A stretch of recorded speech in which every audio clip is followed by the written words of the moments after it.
بسم اللہ الرحمن الرحیم۔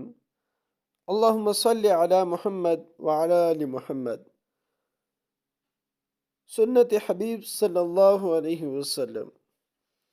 اب صلی اللہ علیہ وسلم سفر میں ہوتے یا حضر میں ہمیشہ بوقت خواب اب صلی اللہ علیہ وسلم کے سرہانے 7 چیزیں رکھی رہتی: تیل کی شیشی، کنگا، سرمدانی، قینچی، مسواک، آئینہ اور ایک لکڑی کی چھوٹی سی سیخ جو سر کے کھجانے میں کام آتی تھی۔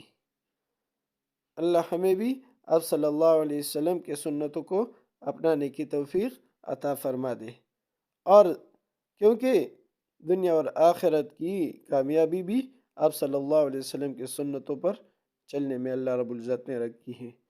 جزاکم اللہ خیرہ، احسن الجزاء، صلی اللہ علیہ